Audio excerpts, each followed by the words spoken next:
Find the average of first 5 multiples of 3। ওকে, তাহলে 3 এর প্রথম 5টি যে মাল্টিপল তার এভারেজ কত? তাহলে 3 এর প্রথম 5টি কি হবে?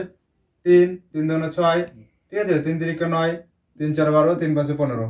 তাহলে এর মাল্টিপল এভারেজটা বের করতে হবে। তাহলে যোগ করে দিলাম, যোগ করে কটা সংখ্যা টোটাল? 5টা। তাহলে কত হবে? 6 3 9 9 18 12 30 30 15 45, ঠিক আছে, 45/5, 5 দিয়ে কাটলে 9।